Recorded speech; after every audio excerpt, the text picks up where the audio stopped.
We're your hosts, Sally F. and Damon Phillips. We're here to help you rethink your money mindset, navigate family finances, and create financial peace without losing sight of what truly matters. It's a little bit practical, a little bit personal, and a whole lot of transformative. So grab your coffee, friend, because it's time to talk real life and real money.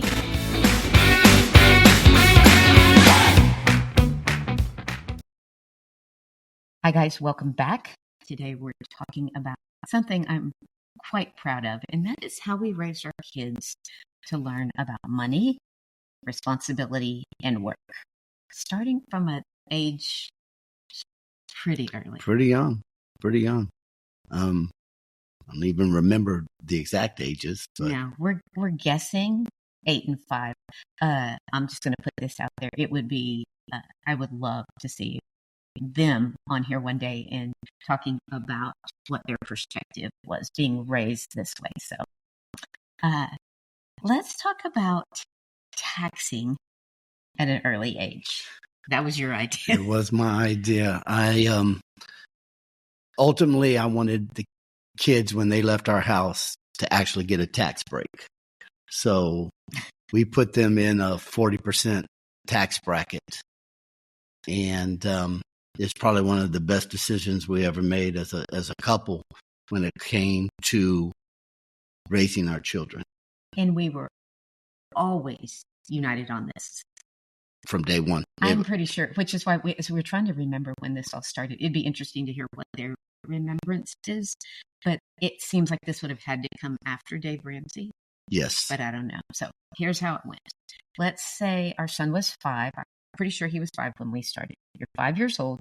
You have 5 chores a week. You get $1 for every chore. So when you're 5, you have 5 chores, $5 a week. When you're 6, $6, $7, 7 chores. So as you age, you have more responsibility. That's life. Mm-hmm. When you work, you get paid. So when they were really little, which is kind of where it gets blurry, because I remember them toddling around. You do your chore, take out the trash, you get $1 instantly. Instant association with you work, you get paid. You want more money? We'll find you more work. The only caveat was that they could not spend any of that week's money until after we sat down and assessed the taxes. So it was one of those things that we want them to understand is, yes, you have to work. And when you work, you get paid, but you don't get to keep everything that you make. Real life. So they would get $5 and they would get their piggy banks. And what would happen is Sally would pay them, and then they would say, okay, 10% goes to God. Mm-hmm. 10% goes to college. 10% goes to long-term savings. And then 10% either goes to when they were very young, they wanted a dog, so we called it a dog tax. But once they hit 10 years old, then it went towards a car because we knew when they were 16, they would want a car. So at least they understood that, hey, we're putting this money away for a specific reason. And they had to pay the tax. So Sally said, all right, 10 to God. And they would have to figure out what that was, or we'd get a calculator and they would make the change. I was going to say the math teacher and me love that, we're doing percentages, 10% out of every dollar goes here. We had little buckets, little tubs, little whatever that goes in your piggy bank, that goes in. And like, let's say the dog. People need to know that dogs cost money. We had a dog tax, and so the money would just kind of pile up. And then when we needed to buy dog food, there was enough. Let them use their money and pay for the dog's food. What else? So the nice thing about that is that every year they got older, they got another $1, and then they got another chore. Yeah. And what they saw is, even though they increased what they made, their tax went up, but also their disposable income came up. So once they put all that money away, whatever was left was theirs to spend any way they wanted. And tell them about how difficult that was. Well, the concept is we want them to practice spending money, to have the experience of what is it like to have money? What is it like to spend money? We had a spender and a saver, and they're both still the spender and the saver. That personality came shining through right away. But because it was their money and they had earned it and they had already our belief was that they could spend it however they wanted. And man, that was hard to watch sometimes. I never saw a child buy so many Star Wars figures, and I'm like, you're gonna play with them for a week, and you'll never use them again. But it was like, I'd rather him buy Star Wars figures than a motorcycle, and so it's like you gotta let them, spend it, and if they had it and could afford it, we let them. It seems, at the time it was challenging to watch them spend on what we thought was frivolous. But honestly, except for the Star Wars figures, I can't remember what they bought with their money.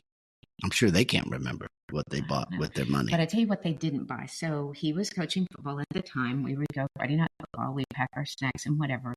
And I'd watch other kids. So I'd watch kids come up and, Mom, I need money for the snack. Mom, I need money for this. And we'd bring food. It's not like we weren't going to feed our kids. We'd bring snacks and we'd bring food. If you wanted concession stand food, that had to be your money. And see, I wasn't there, so I didn't know, but I hated that. I always thought to myself, as your parents, we're going to feed you and we're going to clothe you. Yeah. They would just get Angie Williams, if you're out there, Angie was going to let them not have. So, yeah. But I mean, you brought snacks. So, I mean, you had, and I mean, you could have made choices at the house. I wasn't there, so I don't know. He did. That was one thing he felt strongly about it. They're going out. He's like, we are going to feed our kids and we're going to clothe them. They don't have to pay for their basic necessities. So they got money to do with what they wanted. Okay. So it was dog tax. 10% went to the dogs until they turned 10. And then it flipped over to car, saving for a car. Did we buy a car with that money? No. Did we need their money? Also, no. Do you remember what we actually did with their money? I don't. Gave it back to them. So put it in. So I had an account. It added up. It really did add up. So I would save it until they had a couple $100, and then I would go put it in a mutual fund and just stick it to the side. And so when they got their car and graduated, I said, "Look, this is how much you saved for your car. We're not going to use it. We're going to get you the car." Grandmother also joined in, and she helped get a car. So we were actually able to give them that money back and say, okay, you're going off to college now. You got a little chunk of change. You understand what spending and having. Here you go. You get a chance to go be an adult. So, did we wanted them, it was important for us to teach them how to manage money, and they both do a great job with it now. I can't think that we've ever had It's funny, as they get older, they call us, and some of the best stories we hear all the time is like they would call our daughter and say, "Hey, a friend of mine just got her paycheck and she couldn't figure out why she only made X," and Maddie would tell them, "Hey, well, you had to pay your federal income tax, and they had no clue." And she's like, "At least I knew that I was going to be taxed and charged." So, that is a huge, overwhelming realization that I don't get to keep what I made. Mm-hmm. And I think, we taught the kids that early, and then they were able to kind of say, "Hey, we're seeing our friends go through this. Thank you for teaching us early that we don't have to deal with it now."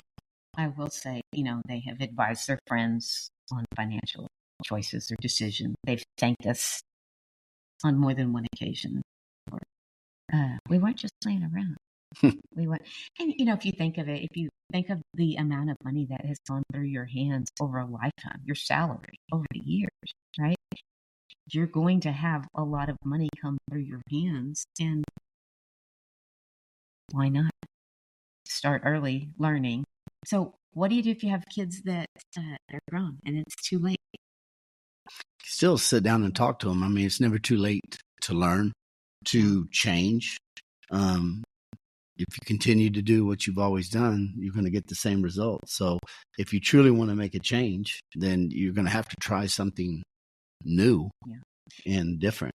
And maybe, that's the spirit of this podcast is if we have some knowledge that we can impart to you, then by all means, that's what we want to do to help you reduce some of the financial angst that may exist in your home. It's funny, the one thing I will say too is that every dollar that the kids got, even if it was a gift, was taxed. So, I mean, and I remember Sally's mom, and sometimes, our parents are like, "Oh no, that's their money. That's a gift." I'm like, "Have you ever got a windfall where you didn't have to pay tax on it?" Or I'm like, they need to understand that doesn't happen. So it didn't matter if they earned it or if it was gifted to them, they still were taxed on that money. So it became just a concept in their minds of, look, I don't get to spend everything that I get. And that was I think it was harder for the grandparents than it was for the kids. Kids are like, okay, I still get to spend X, and they would figure out what their tax was going to be. What can I spend? And they really like it if they got 10 or 100 base zero, because they could just figure it out real quick, pass it on, and then they put the rest in their pocket. But 10 years old was a good time. That was a good number. It was easy. Yeah, math was dollar. Didn't have to make any change. Yeah. But so wrapping up, got any final words?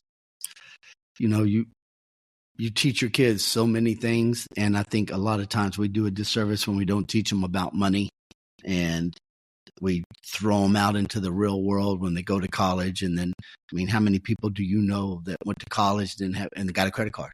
And it's like, oh, well, this is like free money.